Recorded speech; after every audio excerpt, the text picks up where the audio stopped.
Welcome to Feminine Vibes, where every change tells a story. The morning light fell differently that day, sharper, colder, almost deliberate. I felt it in my bones, the way the air pressed against me, reminding me I was no longer the same. The heels clicked against the pavement as I moved with a precision I didn't know I had, every step measured, deliberate, yet hypnotically natural. My reflection in the shop windows wasn't just my face, it was a statement. Alive, aware, unshakable, and yet, still dangerous in its fragility. I didn't have to look up to know she was there, trailing behind at just the right distance. Her presence had become a compass, guiding me through the city streets as though she could sense every shift in my pulse, every microtremor along my spine. Then I saw them. Two figures leaning casually against a cafe wall, watching. Their eyes locked on me instantly, unreadable, predatory, curious. They weren't strangers, they were part of the game now. I could feel the invisible weight of their attention pressing into me, a pull that was both terrifying and exhilarating. My chest tightened, my throat dry, but my stride didn't falter. I had learned the first rule: never shrink when you're being watched. "Good morning," the taller one said, voice smooth, almost syrupy. The corners of her lips curved in a deliberate half-smile that sent shivers down my spine. The other stepped closer, brushing a strand of hair from her face with unnervingly casual grace. Their presence wasn't threatening, it was calculated, a test wrapped in silk. "We've been waiting," the first whispered, eyes glinting with something I didn't understand. "You've grown, fast. Impressive, really. But now, it's time for the real lesson." My pulse spiked. "Lesson?" I asked, though I already felt the answer crawling up my spine. This was no ordinary walk. This was something orchestrated, something inevitable.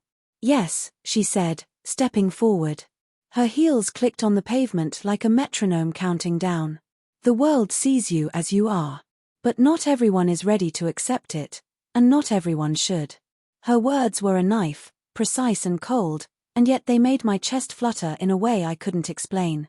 The two of them flanked me now, close enough to feel the warmth of their bodies, yet distant enough to remind me I was still the one under scrutiny. My stomach twisted. My mind screamed to run, to flee to the safety of mirrors and shadows. But another voice, soft, insistent, echoed in my head: "You can't hide anymore. You won't." They led me down an alleyway, narrow and twisting, until the hum of the city faded behind us. And there it was, a hidden courtyard I hadn't noticed before. Stone walls, ivy creeping up the sides, soft light filtering through leaves. At the center, a circle of mirrors had been arranged. Each one reflected me differently, taller, softer, sharper, more dangerous, more beautiful. Each reflection whispered a different possibility, a different path, a different self I could become. "Step inside," the taller whispered, gesturing to the circle. "Face every version of yourself. Every choice, every desire, every secret fear. Do you have the courage?" My knees shook. The water of my own reflection shimmered under the sunlight filtering through the leaves. Every reflection seemed alive, breathing, daring me. I swallowed hard, feeling the heels press into the stone. I was afraid, yes, but I was ready. I stepped forward. And instantly, the mirrors responded not by mere reflection, but by shifting, warping, pulling me into images I didn't recognize. One showed me laughing in the city square, completely unapologetic, every eye on me, and every glance fueling a power I didn't know I had. Another showed me alone, trembling, hair falling over my face, yet unbroken, untouched, a quiet strength emanating from the vulnerability. The two girls watched silently, evaluating, judging, orchestrating. Then the first stepped closer. "These are the possibilities," she said softly. "Which one will you become? Which one will you choose?" I realized suddenly this wasn't about clothes, or makeup, or appearances.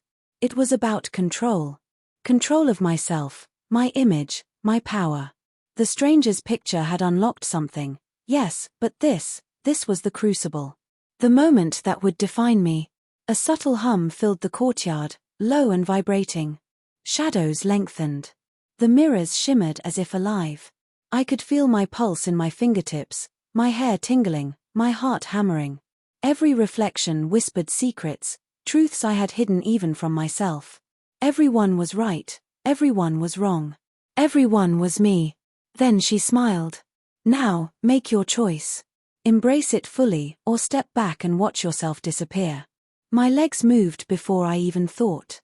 Heel by heel, step by step, I walked toward the largest mirror at the center.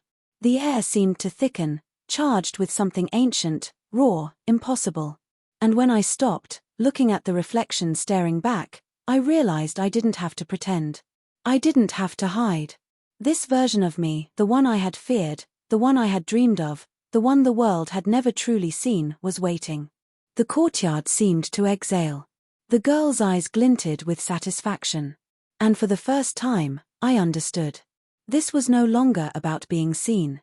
This was about commanding the gaze, owning the story, becoming untouchable in a way that terrified me and thrilled me all at once. And then, without warning, the mirrors around me shattered, shards floating midair for a heartbeat before vanishing like smoke. A single door appeared in the stone wall where none had existed before. The taller girl tilted her head. "Step through," she whispered. "Everything you've been training for, everything you've been afraid to admit, starts on the other side." I hesitated, pulse roaring, legs trembling. Fear licked at me like fire, but so did exhilaration. A part of me screamed to run, another screamed to leap.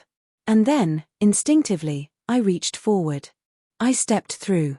The world on the other side was different. Not safer, not smaller, but larger, more dazzling, more intoxicating. Crowds of people moved, unaware yet fully engaged, reflections of me everywhere, challenging, daring, teasing. I realized instantly, this was the stage I had been preparing for all along. And this time, there would be no mirrors to hide behind. She followed, silent now, letting me breathe, letting me feel the power surge through every step. I wasn't just walking. I was claiming. I was alive. And I knew, without a doubt, that nothing, would ever be the same again. The next phase had begun. And somewhere deep inside, a voice whispered, "You're ready for everything. Now show them who you truly are." The crowd pressed around me, alive with motion and energy, but somehow, all of it felt choreographed for me.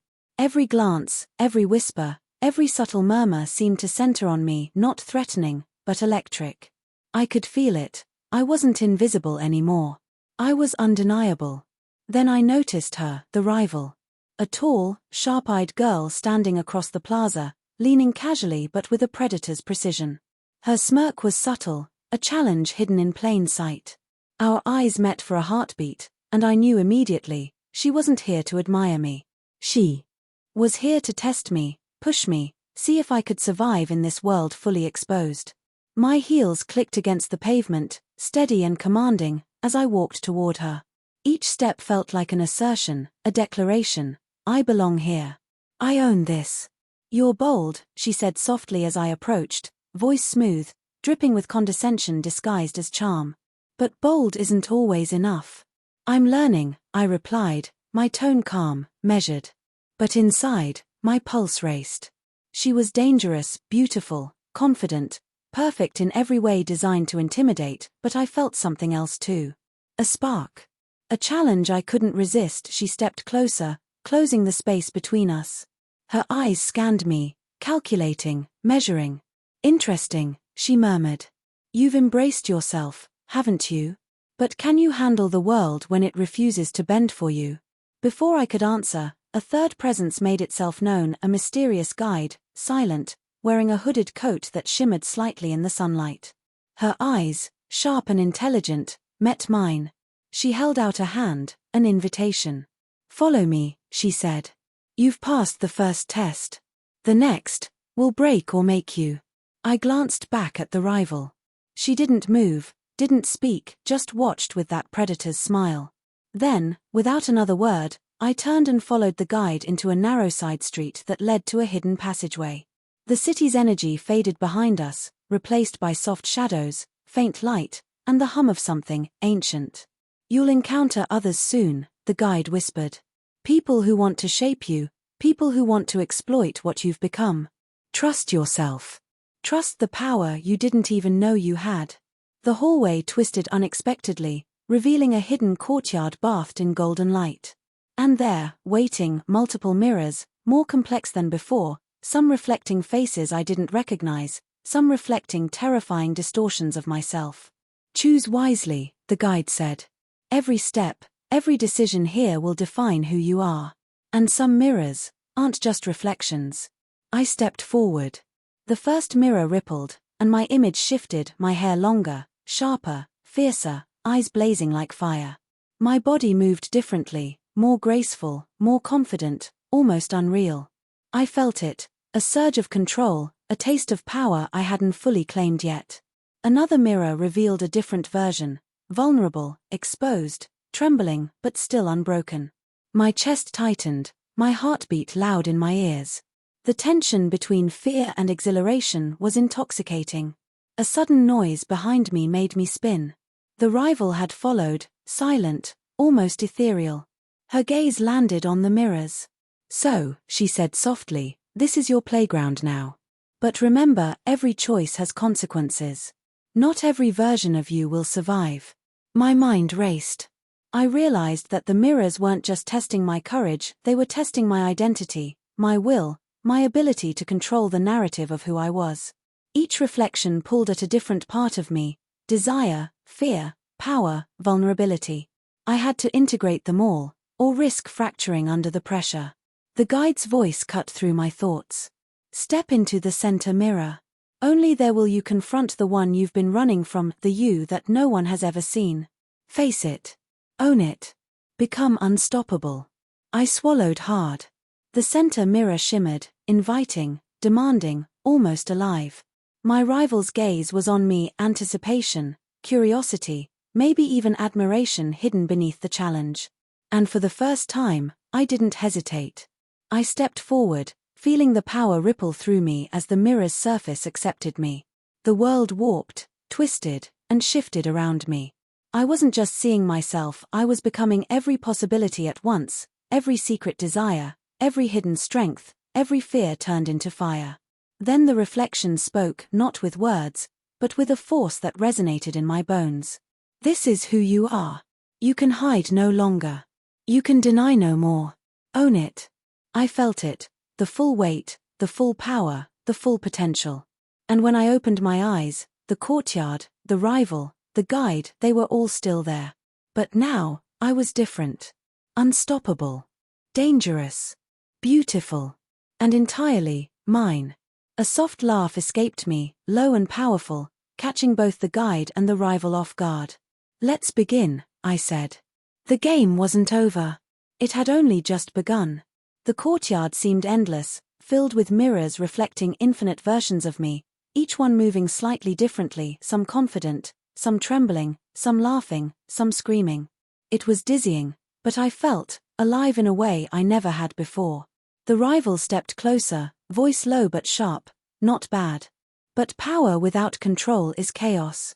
Let's see if you can walk among the real world without breaking. Before I could respond, the ground beneath us shifted. The courtyard melted into the streets of the city, but it wasn't the city I knew. The crowd was blurred, faceless, moving around me like I was a magnet drawing all eyes. I could feel the stares, not just looking, but pulling at me, testing me, challenging me. Then I realized, this was the first test outside the mirrors. My reflection had prepared me, yes, but now the world demanded proof. Every step I took made heads turn, whispers follow. Some people smiled, others recoiled. Every reaction felt amplified, as if my very presence was bending reality. A sudden surge of heat rushed through me. My rival appeared at my side, silently, like a shadow I couldn't escape. She reached out, lightly brushing my arm. "Focus," she murmured. "The world won't forgive hesitation." I inhaled sharply. The reflections from the courtyard flashed through my mind, every version of me, every choice I'd made. And then it hit me, the fear I'd carried for so long, the doubt, the shame, they were all fuel, not weakness. I let them ignite something inside. Instantly, the city felt different. Faces turned to admiration instead of scrutiny. Whispers became gasps of awe. I was no longer hiding, I was commanding. The rival's eyes widened slightly, almost impressed. Almost. Suddenly, a loud shout split the air. A group of people surged forward, not hostile, but testing, taunting, provoking. Each one represented a different challenge: judgment, desire, temptation, ridicule. My heart hammered. Every instinct screamed to shrink away, but the mirror inside me roared back: step forward, own this, and bend it to your will. I moved through them, deliberately, confidently, each step a statement. My reflection shifted with me, arms stronger, posture taller, eyes blazing. And the most intoxicating part? I felt power ripple through every glance, every gasp, every whisper. The rival fell into step beside me, silent but tense. You're different, she admitted, almost grudgingly. Not just bold, untouchable. But there's one more test. And it's coming. From the shadows of the city, a figure emerged, another challenger, even more imposing than the rival, and unlike anything I'd faced. Cloaked, commanding, eyes glowing faintly, they radiated authority and danger. A single step toward me made the air crackle. The guide's voice echoed faintly in my mind, as if from the mirrors: this is the final reflection. The world doesn't bow lightly. Only the fully realized survive. The crowd parted, the city still alive around me, but all attention focused on this new presence. My rival glanced at me, then at the figure, tension coiling in her posture. And in that moment, I understood. The next step wouldn't just test my confidence, my beauty, or my control, it would test my very essence. I squared my shoulders, letting the power surge through me. Every reflection, every version of me, every fear transformed into fire. The figure stepped closer. The air vibrated with anticipation. And I whispered, low but powerful, bring it. The world seemed to hold its breath. The game wasn't just starting, it was exploding. The cloaked figure loomed before me, every movement precise, every step echoing in the silent city. I could feel their energy before I saw it, a pulse of power that made the air thrum, like the world itself was watching. My rival stayed just behind, tense, silent. Her eyes flicked between me and the figure, conflicted. I knew she had expected fear, but all I felt now was clarity. Every doubt, every insecurity, had crystallized into sharp, burning focus. The figure stopped, and the air between us seemed to solidify. You think you're ready, they said, voice like ice and velvet combined. But are you complete? I didn't answer. I didn't need to. Every reflection I had faced, every version of me, every trial in the mirrors had already answered for me. I stepped forward. The crowd, faceless, countless, swirled around us, whispering, reacting, amplifying every heartbeat. Every eye seemed to be on me, but I didn't waver. Instead, I let the energy of attention, desire, and fear flow through me, shaping me into something larger than myself. The figure raised a hand. The city around us fractured, walls bending, shadows stretching. Then prove it, they commanded. Suddenly, mirrors erupted along the streets, towering shards reflecting infinite possibilities of me and the world. The figure's own reflection shattered, multiplying into distorted versions, each testing my perception. I moved like a storm, fast, deliberate, untouchable. Every step, every glance, every motion bent reality, not just around me, but inside the reflections themselves. They twisted, warped, some fading, some bowing in submission.